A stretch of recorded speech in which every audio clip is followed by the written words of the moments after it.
दीन व शाकिरीन वल्हम्दुलिल्लाहि रब्बिल आलमीन। बिला किसी ताख़ीर व तमहीद के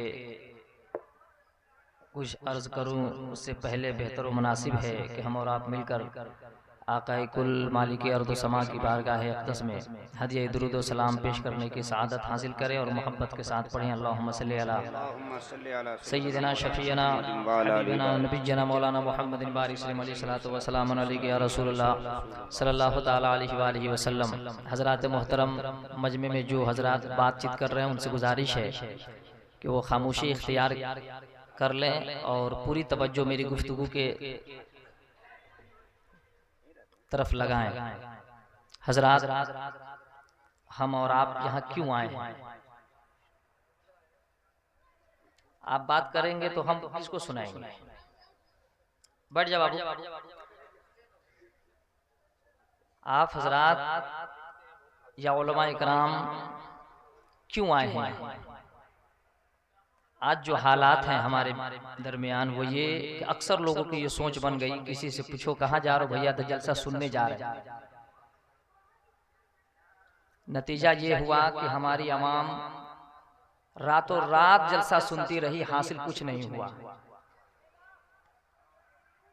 क्योंकि वो नियत ही यही करके आया कि हम सुनने जा रहे हैं।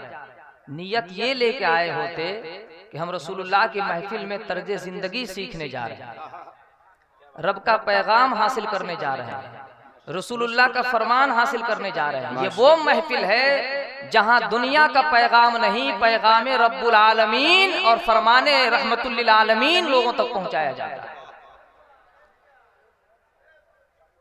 दुनिया की जिंदगी अधूरी है, जिंदगी का कोई हिस्सा मुस्तफा से जुड़ जाए वही जिंदगी पूरी है।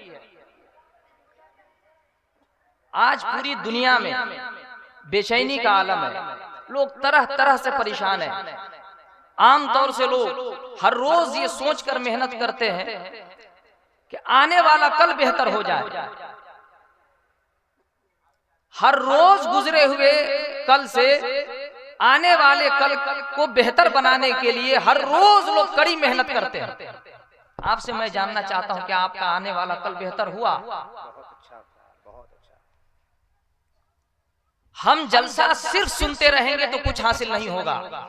जलसा सिर्फ सुनने सुनाने के लिए या लज्जते समात के लिए नहीं है, जलसा लोगों की जिंदगी को संवारने के लिए है। दुनिया का हर व्यक्ति मदरसे में, स्कूलों में जाके शिक्षा प्राप्त नहीं कर सकता, तालीम हासिल नहीं कर सकता। उसके लिए हमारे बुजुर्गों ने यह रास्ता निकाला कि रसूल पाक के नाम की महफिल सजाओ, लोगों को बुलाओ, फिर अल्लाह का पैगाम भी पहुंचाओ, रसूलुल्लाह का फरमान भी पहुंचाओ। ये लज्जते समात के लिए महफिलें नहीं सजाई गई, आपकी जिंदगी को बेहतर बनाने के लिए, आपको लूटने के लिए या आपको जीतने के लिए नहीं, बल्कि उलमाए कराम की यही कोशिश होती है और यही फिक्र होती है कि अवामुन नास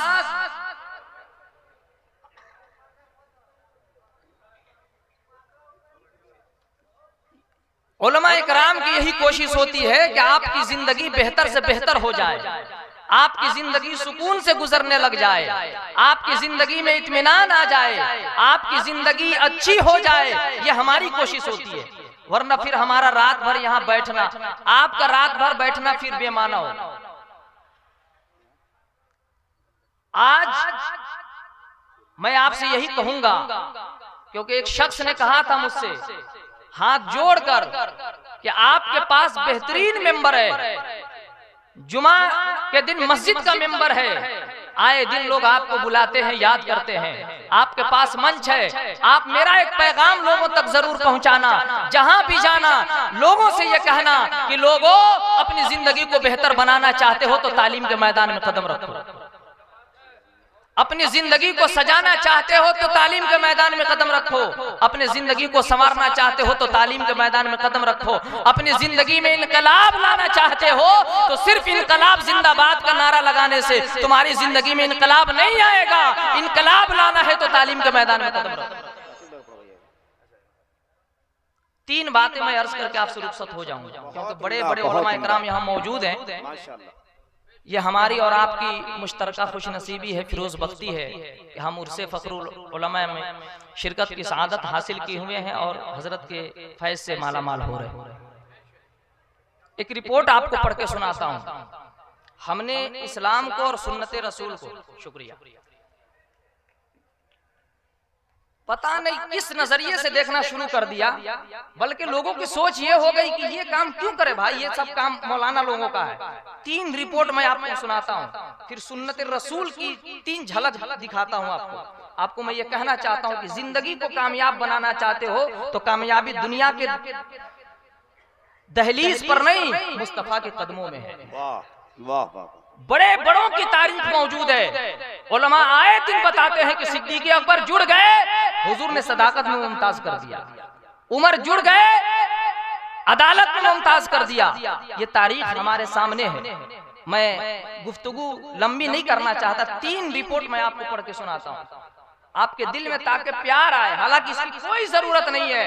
मेरे नबी पाक अलैहिस्सलातु वस्सलाम ने जो कह दिया और जो किया और जो करने का हुक्म दिया, खुदा की कसम मिंबर रसूल पर कह रहा हूँ कि वो कल भी हक था, आज भी हक है और कयामत तक वही हक रहेगा। बहुत अच्छे, वाह। दुनिया इधर से उधर हो सकती है, मुस्तक़ब फरमान जो था वो कल भी अटल था, आज भी अटल है और कल भी अटल रहेगा। वाह वाह। मैं इंसानियत से जुड़ी 3 पैगाम और एक बात और अर्ज कर दूं कि इस्लाम सिर्फ मजहब और धर्म का नाम नहीं है, मुकम्मल ज़ाब्ता हयात का नाम इस्लाम है, तरीक़े जिंदगी का नाम इस्लाम है, तरीने जिंदगी का नाम इस्लाम है। जिंदगी गुजारने के जो कवानीन है उस कानून का नाम इस्लाम है। जिंदगी गुजारने के जो सिस्टम्स हैं उस सिस्टम का नाम इस्लाम है। हमने सिर्फ इस नजरिए से देखा कि ये मजहब है और ये धर्म है वगैरह। 3 रिपोर्ट मैं आपको पढ़ के सुनाता हूँ। सबसे पहले पटना PMCH IGIMS 2019 की रिपोर्ट है, आप भी पढ़ के देख लेना।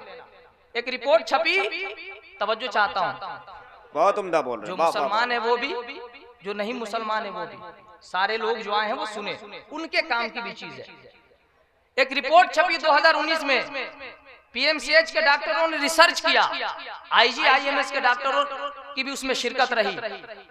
हेडिंग में क्या लिखा, कहा कि लोग गलत तरीके से नहाते हैं जिसके वजह से 3 मुहलिक बीमारियों में मुब्तला हो जाते हैं, हलाक कर देने वाली बीमारियों में मुब्तला हो जाते हैं, जानलेवा बीमारी में मुब्तला हो जाते हैं। नंबर 1, गलत तरीके से नहाने से क्या होगा, आपको हार्ट अटैक आएगा।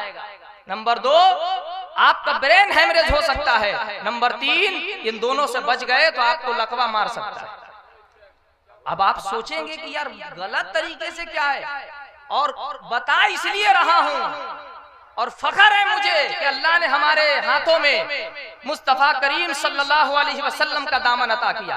दुनिया को जिस मकाम पर पहुंचने में 1445 साल लग गए, उस मकाम पर मुस्तफ़ा ने अपने गुलामों को 1445 साल पहले पहुंचा दिया था। जिस रास्ते को समझने में दुनिया को 1445 साल लग गए, जिस मसले को समझने में मुस्तफ़ा करीम सल्लल्लाहु अलैहि वसल्लम ने 1445 साल पहले अपने गुलामों को वो फलसफा समझा दिया। वो नारे तकबीर, नारे रिसालत, कमालाते मुस्तफा। इसलिए मेरे मोहतरम बुजुर्ग और दोस्तों, जलसे में जब भी आओ, रात भर की तकरीर ना लेके जाओ तो जितने मुकर्रीन हो उनकी तकरीर से 2-3 बातें जरूर लेके जाओ। जिंदगी में इनकलाब आएगा, बगैर तालीम के इनकलाब नहीं आता। इंसान करेगा तभी जब इल्म होगा, और इंसान बचेगा तभी जब उसके पास इल्म होगा। करने के लिए भी इल्म का होना जरूरी है और बचने के लिए भी इल्म का होना जरूरी है। अगर हमारे भाइयों के पास इल्म हो, नॉलेज हो, जानकारी हो, तो गलत तरीके से क्यों नहाएंगे। शौक लगा है ब्रेन हेमरेज करवाने का, किसी को शौक लगा है लकवा मरवाने का, किसी को शौक लगा है हार्ट अटैक को दावत देने का, नहीं ना। तो सुन लो, एक रिपोर्ट छपी जिसमें डॉक्टरों ने रिसर्च किया। और डॉक्टर हमारे यहाँ रिसर्च कब करते हैं, पहले बीमारी पैदा होती है, रिसर्च बाद में होती है। क्योंकि जब बीमारी ही नहीं होगी तो तहकीक किस चीज पे किया जाए। मेडिसिन की खोज कब की जाती है, दवा की खोज कब की जाती है? जब बीमारी पैदा हो जाए तो उस बीमारी का पता लगाया जाए, ये डॉक्टरों की जिम्मेदारी है। मेडिसिन का पता लगाया जाए, ये डॉक्टरों की जिम्मेदारी है। जब पीएमसीएच और आईजीआईएमएस में ब्रेन हेमरेज के मरीज, लकवा के मरीज और हार्ट अटैक के मरीज जब सर्दी के जमाने में बढ़ने लग गए, तब डॉक्टरों ने मशवरा किया कि क्या कारण है कि हर साल की अपेक्षा इस साल ज्यादातर लोग ब्रेन हेमरेज के आ रहे हैं। हर रोज 2-3 मरीज आ जाते हैं, हार्ट अटैक के मरीज आ जाते हैं, लकवा के मरीज आ जाते हैं। इस पर जब डॉक्टरों ने रिसर्च किया तो दिल हिला देने वाला मंजर सामने रखा और हेडिंग में लिखा कि लोग अगर सही तरीके से नहाना शुरू कर दें तो इन 3 बड़ी बीमारियों से बच सकते हैं। वो कौन क्या है? वो बोले कि लोगों को नहाना नहीं आता, ये बाथरूम में जाते हैं, शावर का सामने खड़े हो जाते हैं और सर पे डायरेक्टली पानी लेते हैं, जबकि ये गलत है। इससे आपके जिस्म की नसें सूख सकती हैं, दब सकती हैं, आपकी नसें फट सकती हैं, हार्ट अटैक आ सकता है या लकवा के शिकार आप हो सकते हैं। बोला आसानी के तौर पर इससे बचने के लिए लोग करते क्या है, पानी ऊपर से नीचे की तरफ ले जाते हैं। होना ये चाहिए था कि जब आप नहाने जाएं, सर के ऊपर से पानी नीचे की तरफ नहीं, बल्कि नीचे से आप भिगोते हुए ऊपर की तरफ जाएं। सुभान अल्लाह। हाय हाय हाय, क्या बात कहा डॉक्टरों ने? वाह वाह। कि पानी सर पे नहीं, पहले सर पे नहीं डालना, पहले बॉडी पे नहीं डालना, पहले नीचे के हिस्से को धोना, फिर बॉडी को, फिर सर को।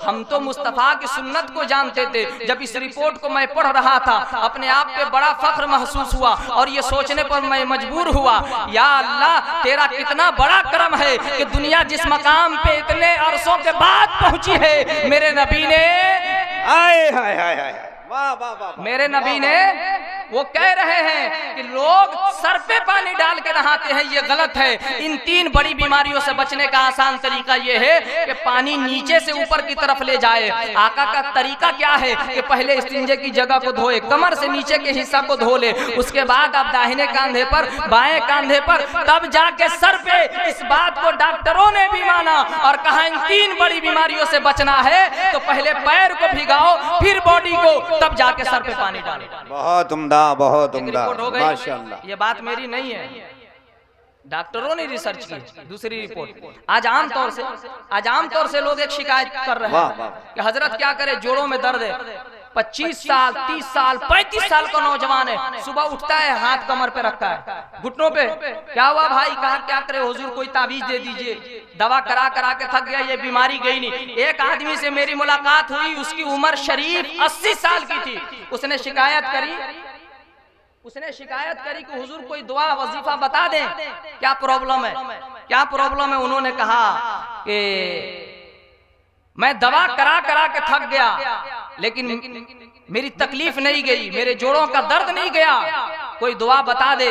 मैंने कहा पानी बैठ के पीते, खड़ा होके? उन्होंने कहा अब पानी तो अभी खड़ा ही होके पी लेता हूँ। मैंने कहा कि पीला डायरी, लाल कलम लाइए, मैं लिख दूं कि कयामत तक आपका दर्द नहीं जाने वाला। आज ये नौजवानों में 25 साल, 30 साल ये उम्र दर्द की नहीं है कि उनके कमर में दर्द आ जाए, उनके जोड़ों में दर्द आ जाए। लेकिन जब इसके शिकार हुए हमारे नौजवान, डॉक्टरों की फिक्र बड़ी, उन्होंने इस पर रिसर्च किया और रिसर्च करने के बाद पता है क्या बताया डॉक्टरों ने कहा कि अगर आप इन जोड़ों के दर्द से बचना चाहते हो तो बचपन से पानी बैठकर पीने के आदी हो जाओ, तुमको ये बीमारी लगेगी ही नहीं। क्योंकि शरीर का वो सिस्टम है कि जब इंसान खड़ा होकर पानी पीता है तो उसको ये बीमारी लगनी ही लगनी। आज दुनिया यहाँ पहुंची, मेरे नबी ने बहुत पहले बताया था पानी बैठ के पीना, पानी बैठ के पीना। एक और रिपोर्ट मैं आपको पीजीआई की सुनाता हूँ, उसके बाद मैं अपनी गुफ्तगू खत्म कर देता हूँ क्योंकि बहुत कम है टाइम मेरे पास। आपको यकीन नहीं आया कि मैं हवा में बात कर रहा हूँ इस्लाम को बेहतर बताने के लिए, तो ऐसी कोई बात नहीं है। जो भी मैं कह रहा हूँ उसकी दलील और सबूत मेरे मोबाइल में मौजूद है, मैंने उसकी फोटो रखी है। हो सकता है कोई कह दे कि मौलवी साहब आपने हवा में बात कर ली। आखिरी रिपोर्ट मैं पेश कर रहा हूं, पीजीआई की रिपोर्ट है। उसमें कहा कि गलत तरीके से इंसान की जिंदगी में रोज पानी पीना है, इंसान की जिंदगी में रोज खाना है और इंसान की जिंदगी में नहाना, ये 3 काम जरूरी है। इसलिए ये 3 बातें अर्ज कर रहा हूं। कहा कि गलत तरीके से लोग खाना खाते हैं जिसके वजह से कोलन कैंसर बढ़ रहा है। आज हमारी माएं बहनें भी हैं, अपने बच्चों पे जुल्म कर रही है, खुद को बचाने के लिए बच्चों को हाथों में रोटी लपेट कर दे देती हैं, वो दांतों से काट कर खाता है, जिससे गुर्बत के वो शिकार भी होते हैं। और बचपन से ही माओ ने अपने बच्चों को कैंसर के हवाले कर दिया। पीजीआई की रिपोर्ट है, इस पर रिसर्च हुई, जबकि उन्होंने कहा कि ये कैंसर, कोलन कैंसर की बीमारी वेस्टर्न कंट्रीज वगैरह में पाए जाते हैं। 1 लाख में 40 लोगों को ये बीमारी लगती है। हमारे भारत में इनकी तादाद 2 थी, जो कि बढ़ करके 10 तक जा पहुंची है। 2 थी, 1 लाख में 2 मरीज ऐसे होते थे कोलन कैंसर। कोलन कैंसर कहते हैं बड़ी आंत के कैंसर। हम जब खाना लेते हैं, हमारा सिस्टम क्या है, जब हम भोजन लेते हैं वो काम कहाँ जाके करता है, वो पहले पेट में जाता है, फिर वो छोटी आंत और उसके बाद वो बड़ी आंत में जाता है और हजम होता है। ये सिस्टम है। डॉक्टरों ने कहा कि लोग गलत तरीके से खाना खाते हैं, जिसके वजह से कोलन कैंसर की बीमारी में मुब्तला हो जाते हैं। इनके लिए बचने का आसान तरीका ये है कि हमारे बुजुर्ग पहले बराबर ही ये बात कहा करते थे कि आप इंसान हो, आपका तरीका ये है कि आप बैठकर खाना खाया करो। वाह, सुभान अल्लाह नहीं कहेंगे? अरे वाह वाह वाह। कहा आप आदमी हो, आप इंसान हो, आपके लिए जरूरी है कि आप बैठकर खाना खाओ। हमारे बड़े बुजुर्ग कहा करते थे, उन्होंने कहा कि इंसान चलते फिरते खा लेता है, चलते फिरते पी लेता है, और अल्लाह ने क्या सिस्टम बनाया कि जब आप भोजन लो, वो खाना आपके पेट में जाए, उसके बाद अपने समय के हिसाब से वो आपके छोटी आंत में जाए, उसके बाद आपके बड़ी आंत में जाए और वहां जाकर के खाना हजम हो जाए। लेकिन डॉक्टरों की माने, पीजीआई की रिपोर्ट को माने, डॉक्टर राकेश कपूर ने जो रिसर्च किया, उन्होंने कहा कि इंसान जब चलते फिरते खा लेता है, खड़ा होकर के खा लेता है, तो जैसे ही वो खाना लेता, वो उसके पेट में नहीं बल्कि बहुत कम वक्त में डायरेक्ट माने कि उनके बड़ी आंत में चला जाता है और वो बीमारी को जन्म देता है। इससे बचने का आसान तरीका यह है कि जब भी खाना खाया करो, बैठ कर खाया करो। ये दुनिया आज पैगाम देने लगी है।